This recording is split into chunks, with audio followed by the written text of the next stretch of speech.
Ayan, magandang hapon po sa ating lahat. Okay? So ito po yung egg collection natin na natira. Pero meron pa po dito, no? Ay, ayun lang pala yun. Yun lang yun, no? So mamaya pa po yan mangingitlog mga 4, 5, 6 p.m. hanggang 7 p.m. Alright?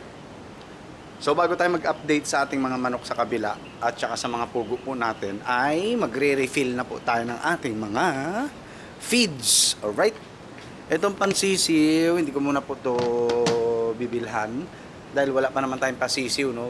July, August, pinakasigurado may pasisiw na tayo, no?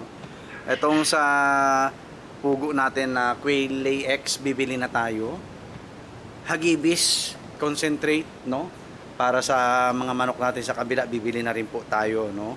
So, Pilmeco quail lay X at saka hagibis ang bibilin po natin. Siguro mamaya na para makapagpahinga na rin po tayo, no? So, tapos na tayo magpakain at magpainom dito.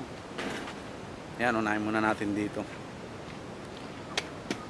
Yan. So, yan yung mga oriental sweaters po natin, no? So, naka-premoxil pa rin po sila dahil may mga namumutla yung iba, no? Namumutla yung iba. So, lahat po ng lalaki ay ating ikinulong muna. Yan, pagkainan nila, oh. Parang wala silang power dito sa Integra 1000 po, no? Pansin ko lang. Pero nung nakahagibis sila, magaganda ang katawan nila tsaka masisigla, no? Magaganda yung katawan nila tsaka masisigla. Yan, mga oriental sweaters po lahat yan, no? Maliban dun sa dalawang original po natin na 5K sweater po yung nanay nila, no? Yan, lahat yan oriental sweaters na po yan. At ang purpose po nitong mga manok na to ay for egg laying at saka meat, no? Meat, alright? So ang gagawin po kasi natin dito sa ating mga oriental sweater na mga naka-scratch pen ay tayo po ay magkakatay po sa kanila bukas, no? Magkakatay po tayo sa kanila. So syempre ito, hindi natin kakatayin to dahil ito yung tatay ng mga oriental sweater natin, no? Asil Boston Roundhead. Ang tibay po nito. Magaling po yan, pumaan, no? Tapos yung golden boy sweater natin magaling na. 3 araw, 4 na araw na ginamot, no? And then eto po, ang baho nito. Ito po yung ating oriental sweater na hiraw. Ayan. Ayan. Tapos ito yung oriental sweater natin na alimbuyugin. Ito ginamot din natin pero ngayon magaling na, no? Magaling na. Ayan. Alright. Tapos oriental sweater din. Alimbuyugin din. Ayan.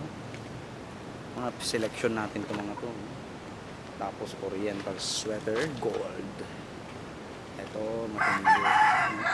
Matindi yan, ang ganda niya. Ito yung pinakamaganda sa kanila. Sa gold, no? Sa gold. Tsaka yun, no? Ito. Ito mga gold na po ito lahat, no? Oriental sweater gold, maganda to. Texas looking to. Yan. Tapos ito, oriental sweater gold din. Yan. Ito oriental sweater gold din po. Yan, gold din. Maraming gold po, maraming gold. And ito yung pinakamaganda sa kanila. Hindi natin pababayaan to. Sa lahat po ng oriental sweater, ito po yung pinaka Texas looking, no? Ito yung mukha talaga ng Texas, ng 5K sweater po, no? Pero naging gold po siya, no? Naging gold. Alright. Tapos the rest po ito ay reject natin to dahil acid looking, alimbuyugin yan. Pero oriental sweater din po to. Tapos ito din oriental sweater gold na bulunan. Pero mukhang gumanda na po ito, no? Gumaganda na yung postura niya, no? Tapos oriental sweater. Kakaiba po yung kulay. Ito yung kakaiba yung kulay, oh, na nag-iisang lalaki na ganyan. 3 lang po sila may kulay na ganyan, no? Yan. Ganda po ng kulay. Tapos itong dalawa, ito po yung magkapatid, no, na Asil Boston SBR Tornado. Sad to say, ito po may sakit, no? Ito, may sakit po yan. Yung kapatid niya mas maliit na yung oriental sweater natin. Ito din eh, halata naman eh. Pero ang ganda niyan, oh. Hassel Boston SBR Tornado po, no? Then Oriental sweater, red. Ang nag-iisang red. Ayan, nag-iisang red, no? So, yan po ang ating mga kalalakihan, no? At yun, may labuyo po tayo doon, no? Yung wild chicken, no? Ito. Binigay po ito nung dati kong principal, Sir Dick Siragini. Maraming salamat, sir, no? Ayan, bubuhayin na lang natin to, remembrance natin kay sir.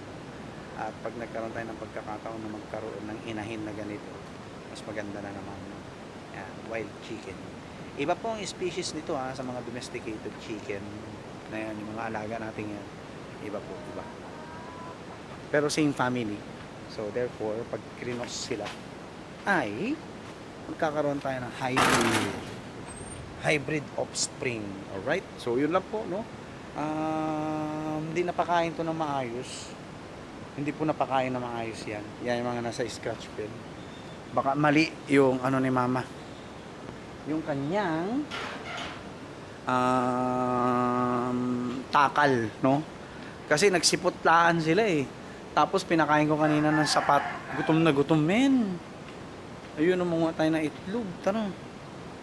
Ayun, may dalawa, oh. Dami nating order, boy. Oh.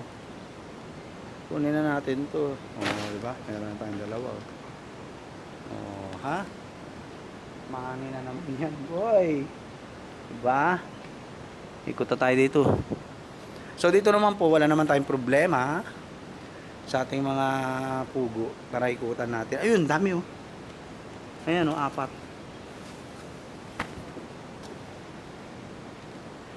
Kunin na natin to.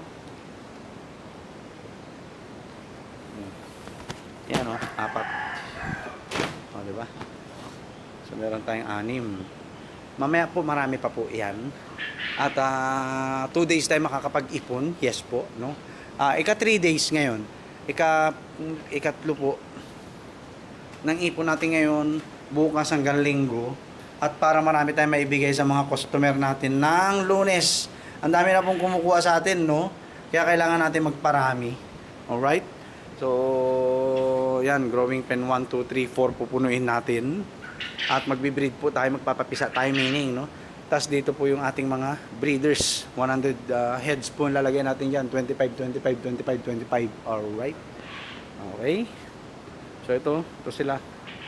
Ito yung mga layers natin. Yan. Kukuha pa tayo ng 6 di. Ay, ayun pa, oh. Meron pa. Kukuha pa tayo ng 6 dyan. Kunin na natin kasi pag nabasag po, hindi ko na binibenta. Yes po. Hindi na tayo nagbebenta ng basag. Ayan, oh.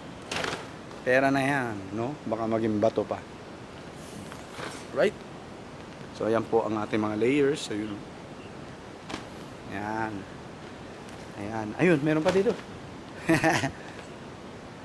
So, kailangan natin kumayod dahil mahirap ang buhay. Akin na yan. Ang dami pala rito. 4, oh. Oh. 4, boy. Alright.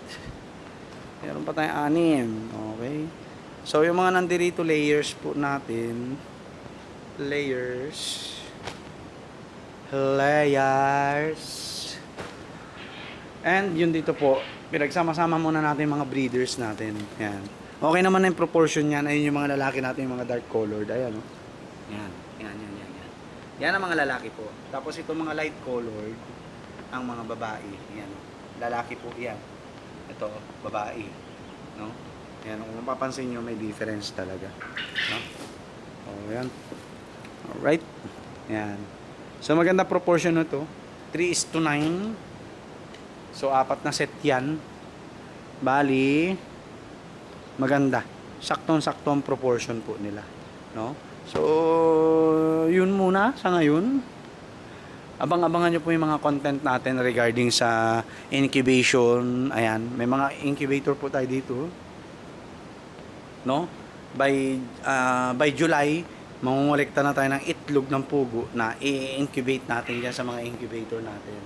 So, tanggalin natin yung roller niya, mga automatic incubator natin pala. Tas ito, pupunuin ko na rin to. Gamit din yan, magagamit din po yan, no? So, yun lang po. 3 days, tayo makakapag-ipuan ng itlog pugo para sa mga customers po natin. Alright? So, yun lang po. Ligo muna, timpla ng kape, and then, relaxing mode. Peace.